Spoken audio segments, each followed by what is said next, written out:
Армысыздар, эфирде шындығы сол бағдарламасы, оның жүргізушісімен Шыңғыс Кіребай. Ел болам десең, бесігің дүзе. Бүгінгі бағдарламамызда бүлдіршіндер тамашалайтын, олар тәрбиелейтін отандық мультфильмдер жайлы сөз қозғаймыз. Алдымен тілшілеріміз дайындаған бейнебаянға назар салайық.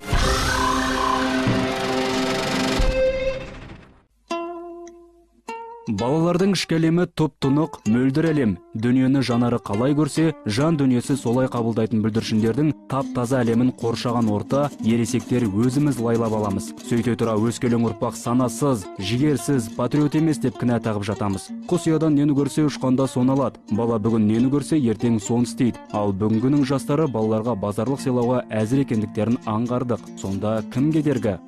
Өзіміз аниматор болғасын, жақсырақ жасағын келеді. Көптеген жақсы мультиктер де бар. Көңілге толмайтын да екі түрлі екі жақты болады ғой әркім. Енді өзіміздің басымызға келгенде, енді өзіміз одан сайын дамытып, шек болмайтындай, одан да күшті мультиктер шықса деген ой бар.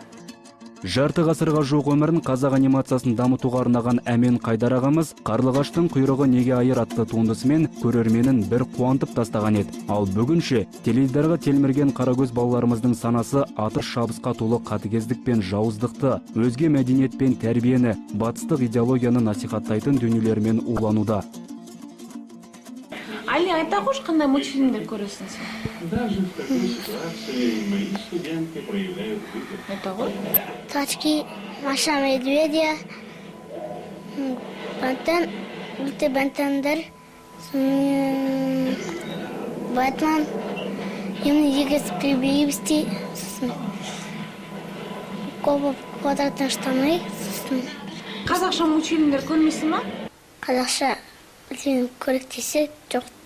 Таспақа ниндзялар, өрмекші адам, трансформер, мегамозг, қалк сияқты құбыжықтарды құрметтеп, суреттерін бөлмелеріне іліп қоятығын деңгейге жеттік. Енді бірде біздің қолдан ештеңе келмейді дегенді сылтау еттік. Жаңа технология жетіспейді, оған маман жоқ дейтінбіз. Бірақ 5-ші курс студенттерінің 3D форматындағы анимацияларды көріп, бұған нүкте қойғандай болдық.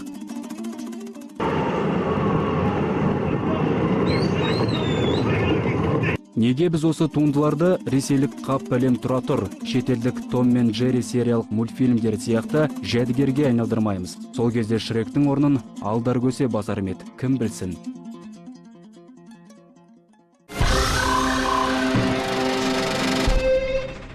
Ал енді тәуелсіздігіміз 20 жылын артқа тастағанда, мысалы, экономикада, саясатта көптеген жетістіктерге жеттік. Ал енді осы отандық анимациялық кино саласында көптеген кемшіліктер бар. Өйткені, мәселен, осы 20 жылдың ішінде түсірілген мультфильмдер аз. Көбінесе олардың сапасы да нашар болып жатыр. Енді осы мәселеге қатысты белгілі суретші, белгілі аниматор Ғали Мырзашев ағамыз шақырсақ.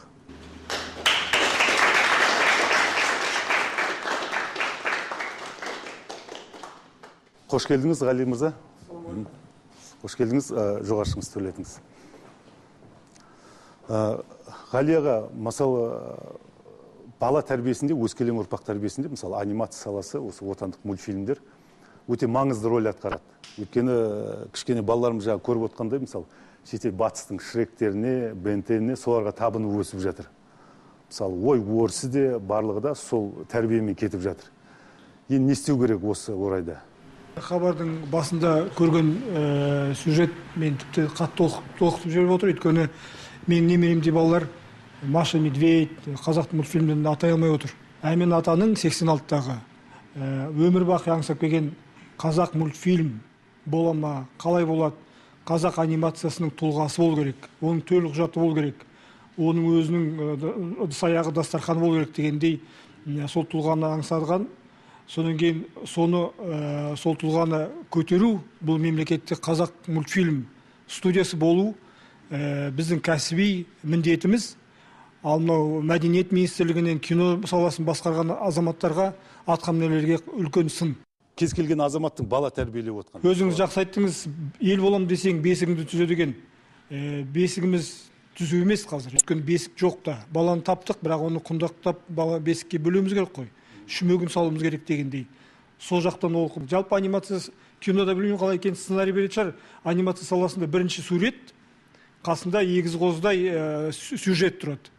Үшіншісі, содан кейін оны қайда барады, қайда сатылады. Төртіншісі, одан не шығады дегендей. Мынау анимация саласы жалпы бұл шығыны жоқ өндіріс. Мультфильм жасап болғаннан кейін комик жасауға болады. Одан кейін өзің боя деген кітапшалар жасау керек. Осының бірде бізде жоқ. Бізде ынталы азаматтар бар, студиялар бар. Бірақ өткенде бір мақалада айтуға тура келді, кино тамақ жейді, ыдысын анимация жалап отыр. Әрине, біреулер айтады, ақша бөлініп жатыр ғой дейді. Ақша бөлініп жатыр. Мен ол бала таптым ғой деген сияқты да. Баланы тәрбиелеу қиын ғой. Жаңа өзіңіз айтып отырсыз, 4 дөңгелекті жинауымыз керек. Жаңа балалардың айтқаны бізге қамшы болу керек. Сабақ болу керек. Шәкен Аймановтың атында қазақ фильм бар ғой. Әмен Хайдардың атында қазақ мультфильм неге көтерілмеске? Ол кісі қазір 86-та. Біз қазақтар біріміз көзіміз тірі жүргенде бірімізге жақсылық жасауымыз керек. Жақсылықты жасағанда оған атақ даңқ бермей қояйық, бірақ оның еңбегін бағалайық. Жеке отау тігу керек дейсіз ба сонда қазақ мультфильмі өзінше Ресейдегідей, мысалы басқа елдердегідей? Мысалы, ішім ашитыны көбіміз қазір білеміз, мына кино саласында көбінесе режиссерлар, кинотанушылар 2D, 2D, 3D деген форматтарды да білмейді. 2D деген ол қағазбен мынандай бір неде салынған, 3D деген ол объемдық көлеңкесі бар, несі бар, киноға не әдістенген формат. Заң керек. Анимация саласы туралы заң керек. Өйткені телевидениедағы қанша сағат анимацияға бөліну керек. Мысалы, біздің анимация өнері жайлы көп адамдар мысалы мағлұматсыз, мағлұмат керек қылады.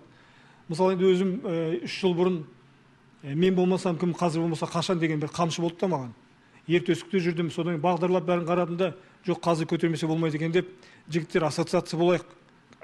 Ресейдегілер ассоциация болып құрылды. Әрі шуладым, бері шуладым, жүрдім.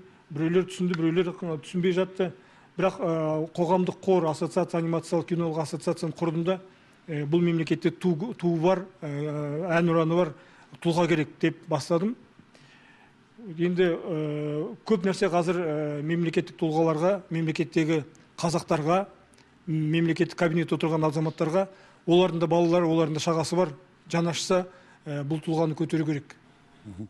Ал енді Ғали мырзаның айтарларыңыз бар ма пікіріне қатысты?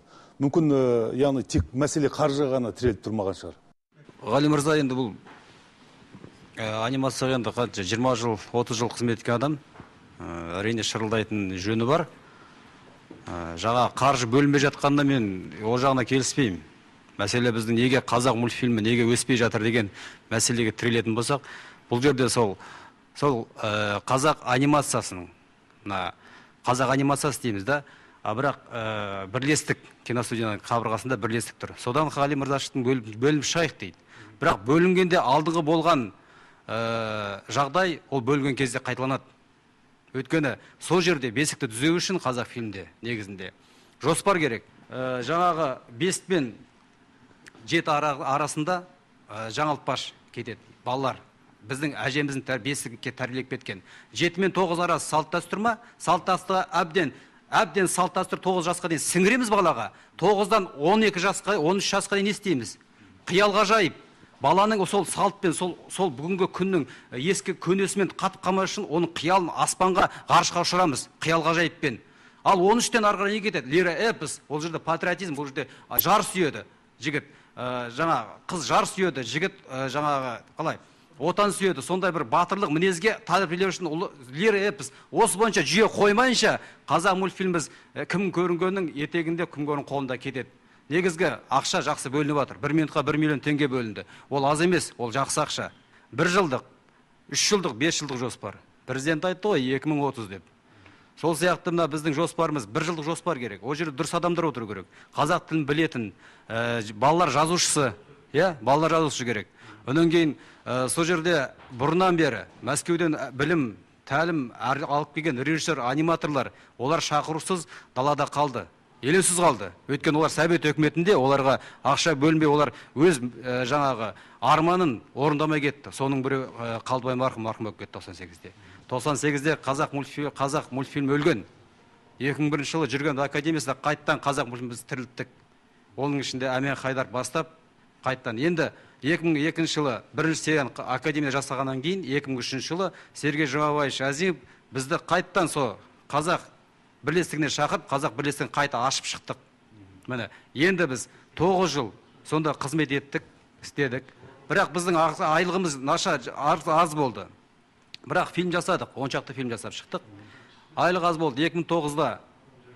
2009-да жаңағы кім, қазіргі президент Аманшаев келгеннен кейін сол қаржы бюджет 5 есе өсті.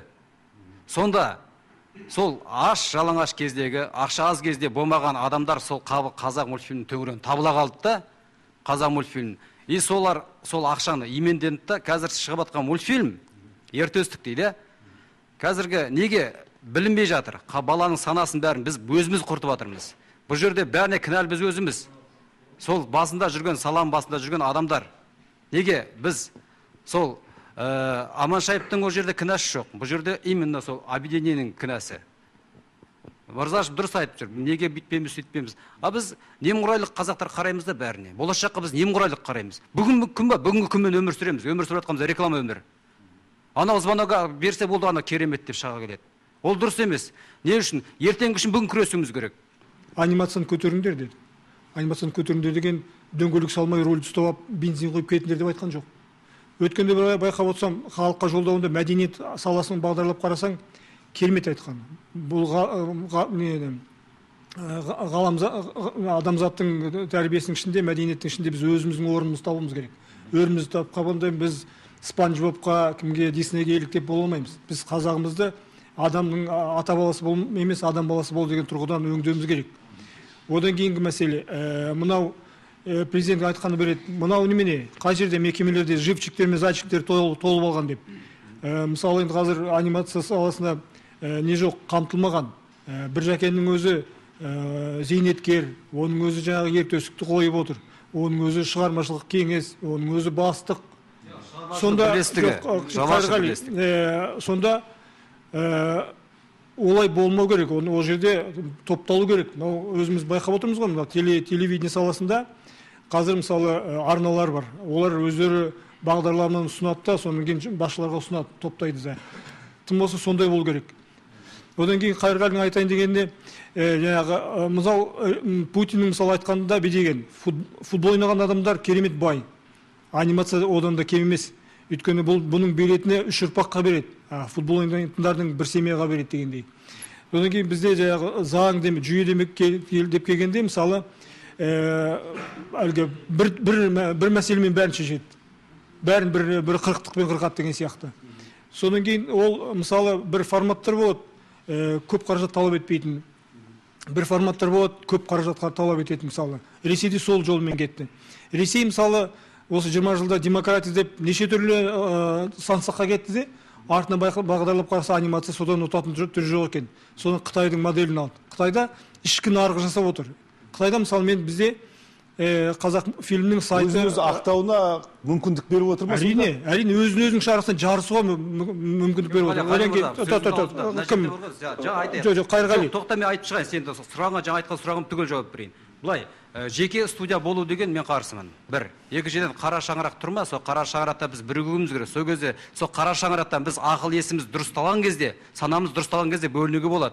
Жаңа Ғали Мырзашев қайта, мысал Путин айтты, мысал Россия. Неге мысал келтіре бересіңдер? Бізде не 45 жылдық тарихымыз бар ма? Бар. Неге өзімізді мысал келтірмейміз? Неге біреуді обязательно мысал келтіреді? Жоқ, енді мысалы жеке студияға қарсымын дейсіз. Мысалы қазақ фильмде жақсы фильмдер бір не болғаны, бәсекелестік болғаннан кейін, жеке студиялар бір фильм шығара бастағаннан кейін бір жақсы фильмдер пайда болады.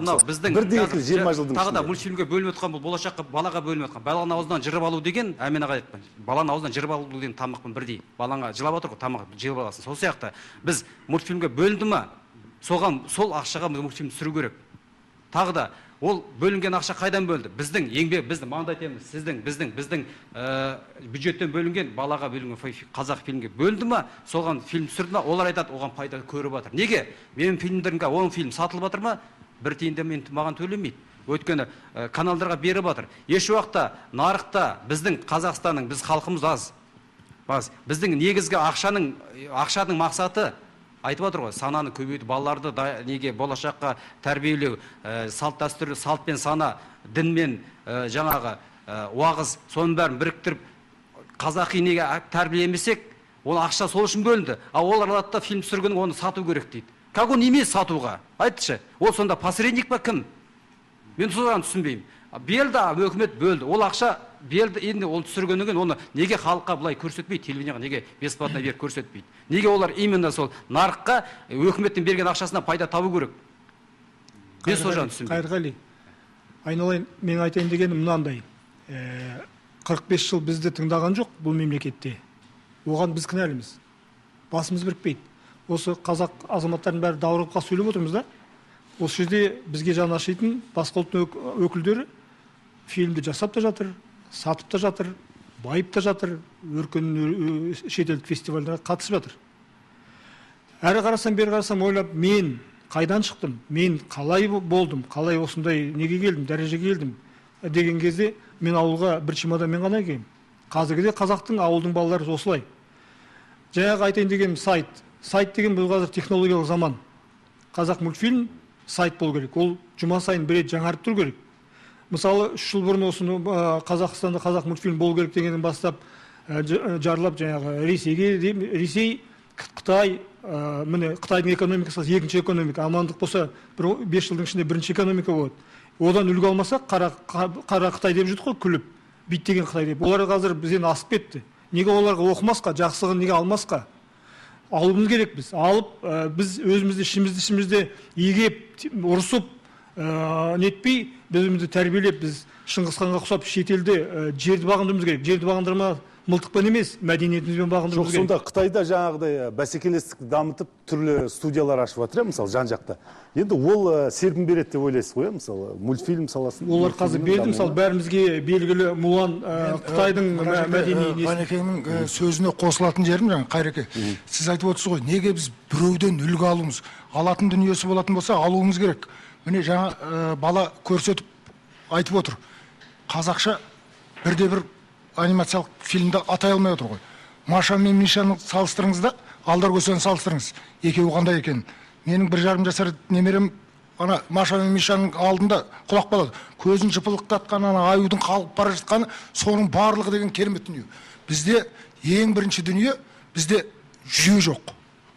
Ешқандай жүйе жоқ екенін айтайын сіздерге. Шығармашылық одақтар бір-бірімен байланысы жоқ. Кино өз алдына бір мемлекет, жазушылар одағы өз алдына бір мемлекет. Жаңа айтып отырсыз ғой, жазушылар болу керек деп. Себебі қазір жаңағы киноның ана ВГИКте оқып келген, Мәскеуде оқып келген адамдар, ол барлығы бірдей деп айтпаймын мен. Бірақ жаңағы ненің барлығын білмейді. Жақсы із бар. Осы 20 жылда бір есте қалатындай бір жақсы мультфильм шықты ма? Сол Қазақфильм бірдекіліп бір киноларын шығарды енді. Ел көретін, жұрт көретін әйтеуір. Жақсы мультфильм болған кезде былай. Кейбір мысалы режиссерлар Еркін Рақышевтар мысалы халық көретін бір кинолар шығарып жатыр. Мені қараңыз, мысалы кез келген кейіпкерді. Мына жаңағы мен неге жүйе жоқ деп отырған мынандай мәселе. Себебі орыстың кез келген жаңағы несін алыңыз да, Айболит десеңіз, ана жер қойып Айболит мына елдің бәрі таниды. Нупогодилді Қасқырды таниды. Ана крокодил Гена мен Чебурашканы таниды. Біздің Алдар Көсе сақалы жоқ, мұрты жоқ. Анау былай салады, мынау былай салады. Мен 75 жыл Лениншіл жас газетінде жаздым осыны. Бізде неге осыны көрген кезде кейіпкерді бәріміз танитындай болмайды деп. Тұра қалмайды дейсіз балалар. Сұлтан Қалиев десең, Сұлтан Қалиевті портретіне қарады, өзіне қарады, тани қаласың. Дұрыс па?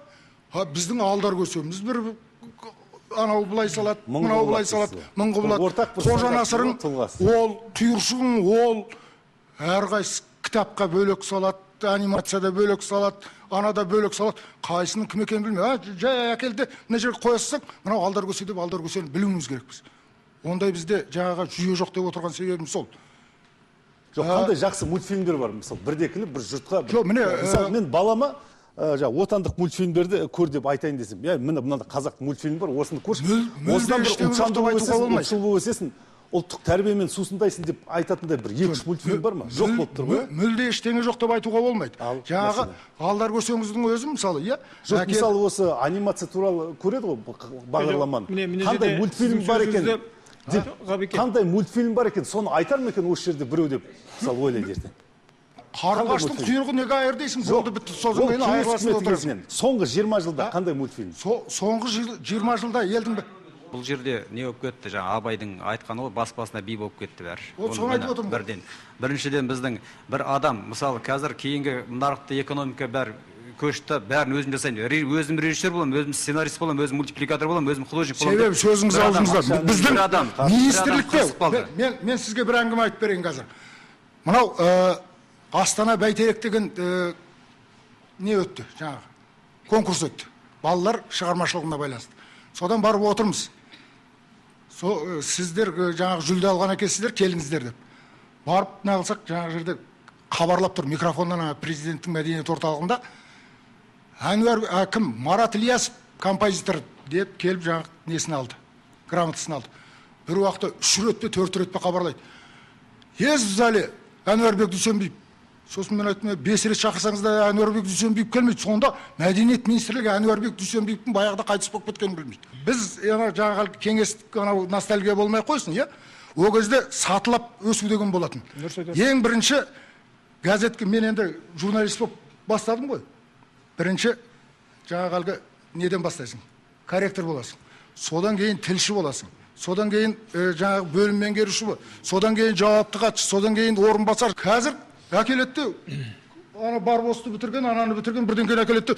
Кеше диплом алған баланы әкеліп, маған оқытып бастық қояды. Өмірде көрген ештеңесі жоқ. Жаңағы келіп, маған жаңағы үйретеді. Қайтып жұмыс істеу керек. Ал енді бір мәселе, айтатын мәселе. Жаңағы Қарлығаштың құйрығы неге айыр? Әмен Қайдаровтың осы классика тұрған бой. Бәріміз содан үлгі аламыз. Кейде соған жетпей жатқандай болып көрінеміз біздің мультфильмдеріміз. Неге? Оның себебі ол мультфильмнің өзі жазушымен байланысында болып тұр. Бүркіт Ысқақов өлеңі, соның өлеңі бойынша шыққан ғой.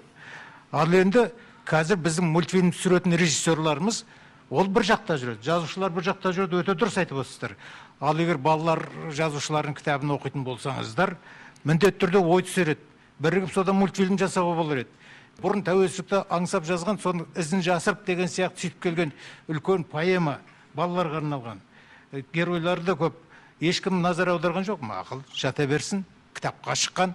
Сол сияқты енді мына жаңа біраз сатириктерді айтып кетті, Қанат Маршакты, Михалковлар мысал жазғандар. А мына мысал жанр деген бұл ертекке өте жақын. Бірдеуге болады. Осыларды жаңағы Әмен Қайдаров сияқты өлеңімен беріп тұрып орыстар мультфильм түсірген, білесіздер өздеріңіз оны. А біздің анау Дөнентаевтан бастап мысал жанрында жазған.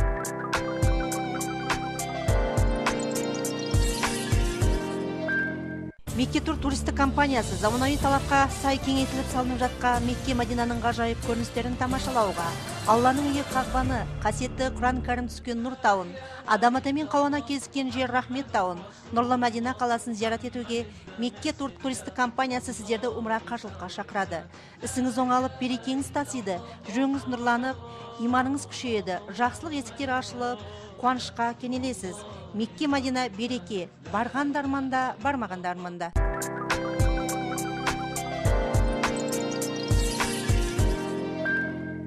Тағы көп мысалшыларымыз бар, Құдайға шүкір. Ішінде соның өлі балаларға біреуі жоқ деп айтуға болмайды. Жоқ, бірігіп енді осы анимация саласын дамытуға бірігіп бір ортақ бір шешім қарар қабылдау керек деп отырмын енді. Өте жақсы деп ойлаймын. Жаңағыда бір шешімге... Енді авторлар әр заманда болады ол. Кешегі заманда, бүгінгі заманда да балалар әдебиетінде авторлар бар, жазады. Мен де Амен ағаның шәкірті болып келем. Сол Амен ағамыз айтатын, мына батырлар жырында Алпамыс жыры болсын, Ертарғын болсын, Қобыланды батыр болсын.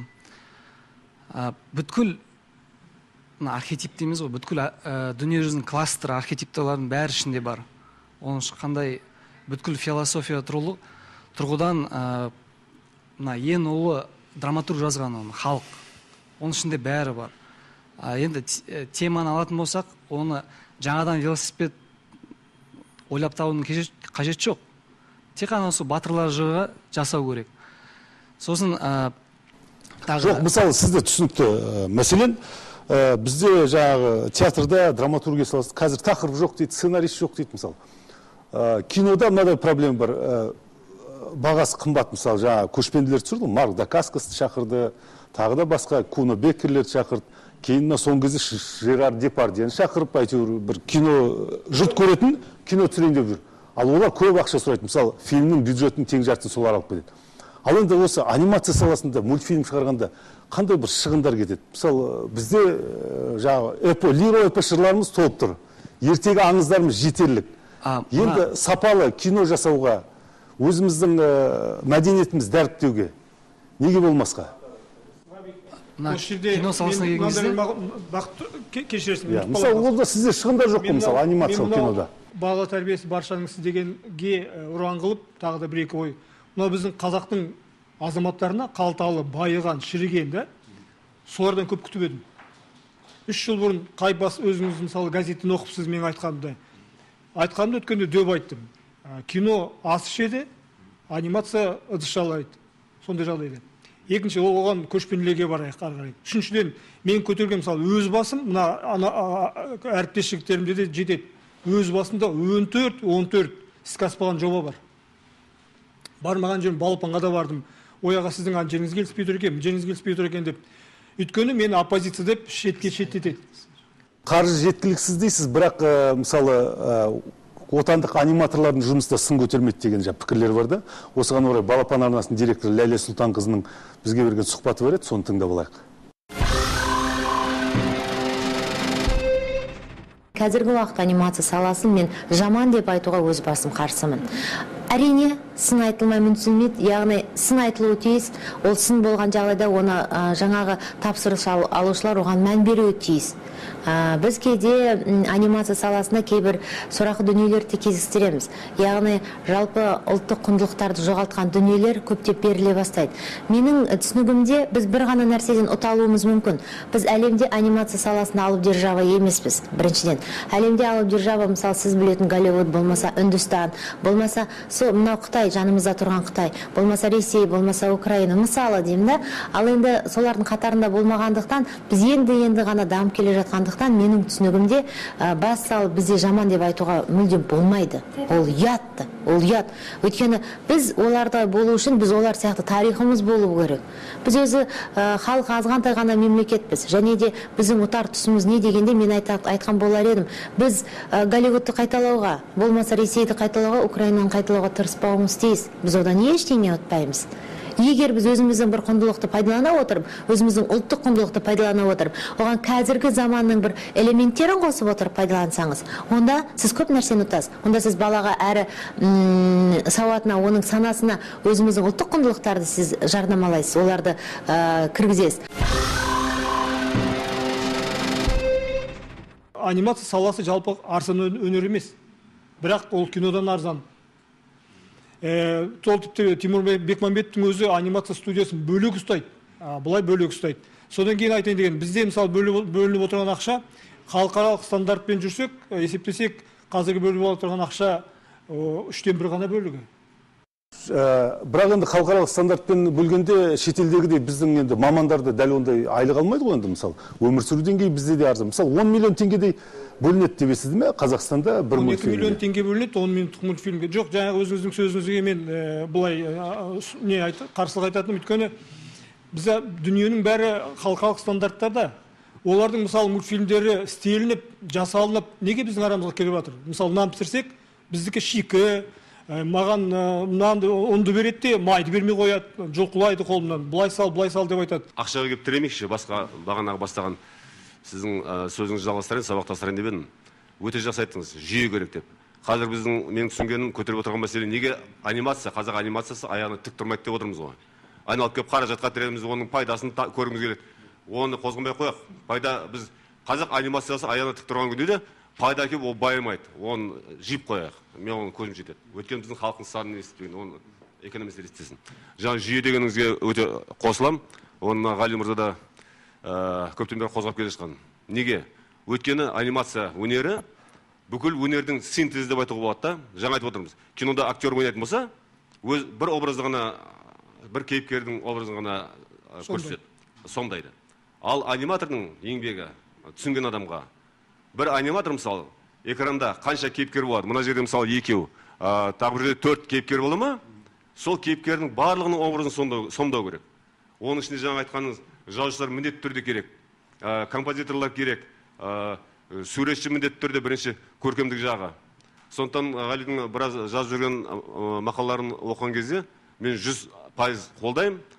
Жеке шаңырақ керек дегенде де өте құптаймын. Өз бюджеті болу керек деген оны да құптаймын. Өйткені әрине қара шаңырақ бар, Қазақфильм киностудиясы.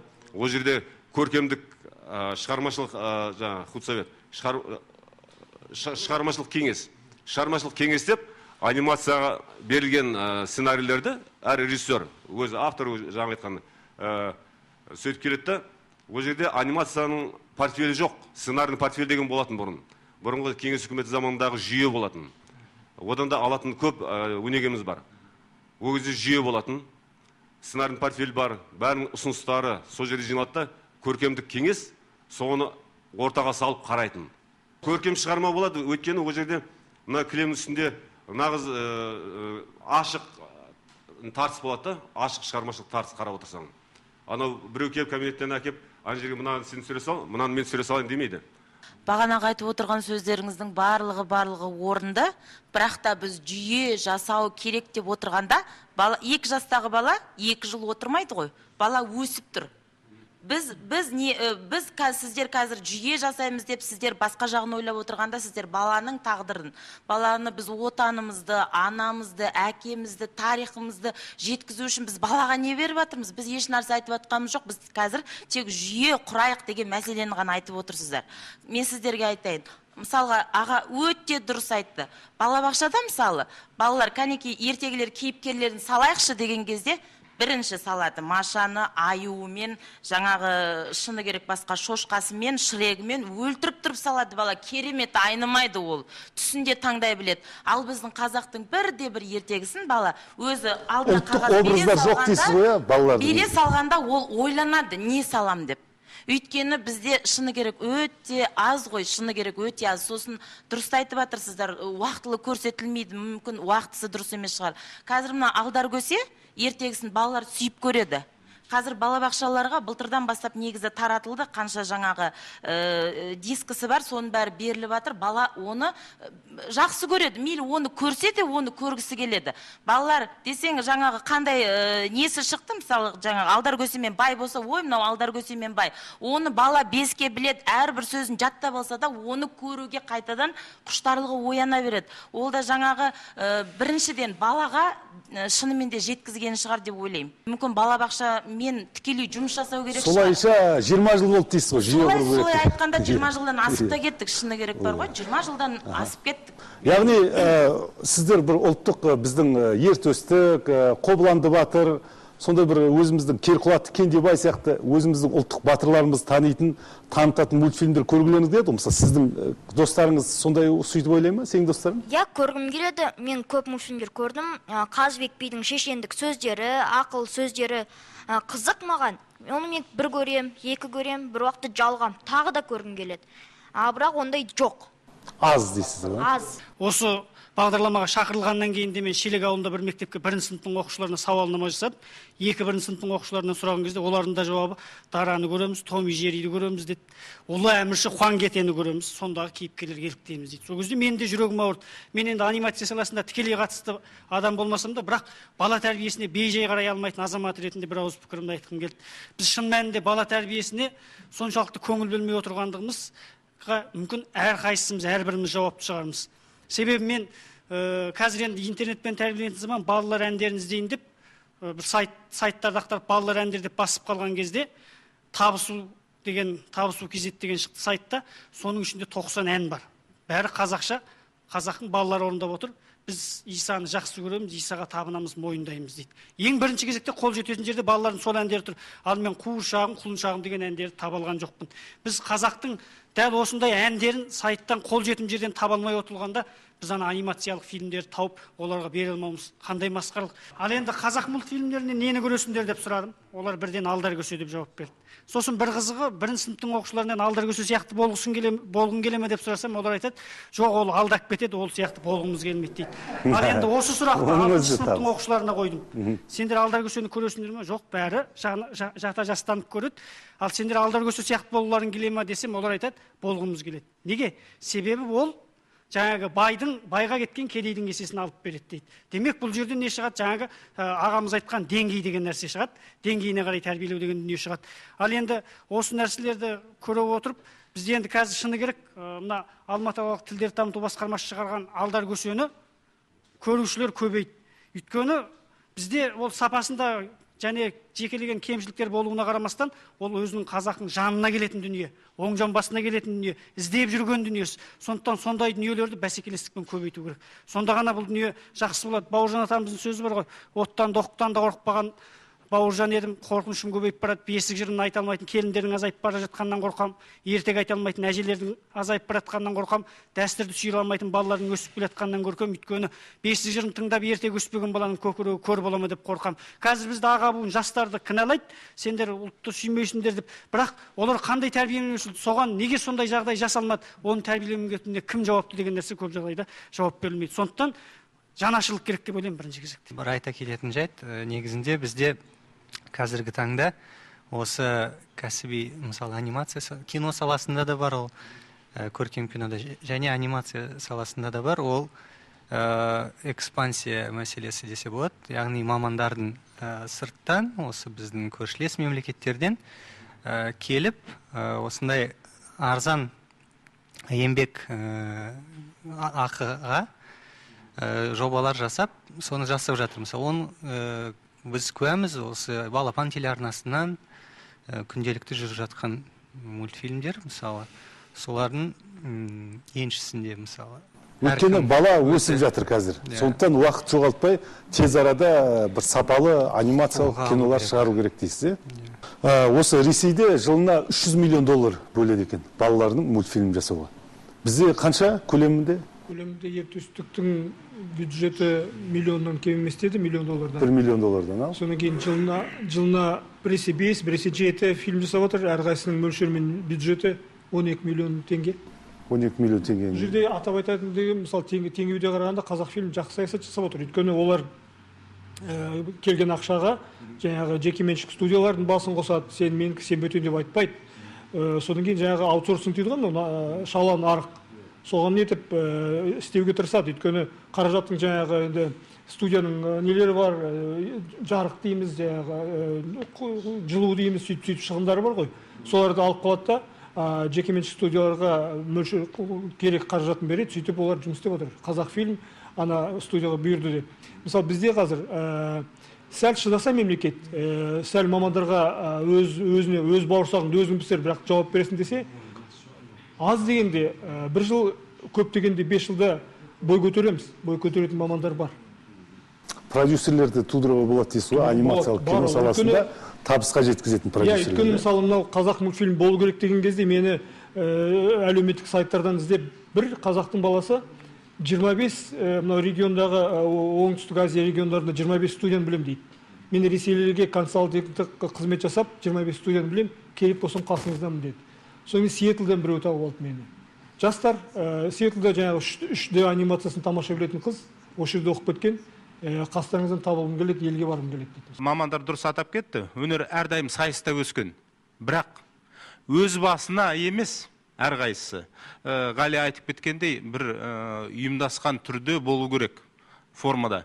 Өйткені жаңағы айтып кетуіміз керек, қазақ дәуірлеу кезеңінен сол хандыққа дырап кеткен. Сол іспетті болып отырмыз қазір, мынау жаңағы әрқайсы өз басына қожайын. Бұтырап жүріп, жаңағы үлкен мақсат жоғалып жатқандай. Бір дәуірге секіріп өтіп, ортада көпірсіз қалдық дейсіз. Сонан кейін айтып кетуіміз керек, мынау жаңағы тарих керек емес деген. Тарихсыз болмайды. Тарих бірінші болып тарихты қолға алуымыз керек. Сол батырларымыз, кейіпкерлерімізден айырылып жатқан заманымыз қазір. Алпамысты көршілестері иемденіп кетті. Қымызымызды патентке алып кетті. Тарихымыз жоғалып жатыр, көзімізше. Жаңағы әріптестерім айтып жатыр. Жаңағы арамызда сын айтып жатырмыз ғой, алдар көсеуге көп айтамыз. Сол Артур Краус кезінде 90-шы жылы бастаған жобасы бәрінен бұрын істеп, біз мынау айтып жатқанымызда ол ұсынып жіберді. Сұранысқа ұсыныс жасап жіберді. Сол сияқты біз қазір әңгіме қыламыз, біз қазір істемесек, ертең кеш қалып жатқан заман. Сондықтан ертерек қолға алынса, ертерек осы проблемалар шешілетін заман.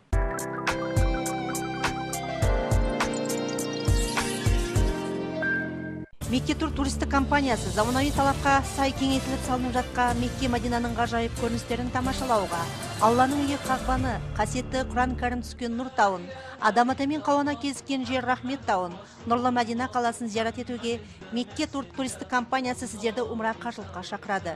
Ісіңіз оңалып, берекеңіз тасиды, жүрегіңіз нұрланып, иманыңыз күшейеді, жақсылық есіктері ашылып, қуанышқа кенелесіз. Мекке Мәдина береке, барғандарманда, бармағандарманда.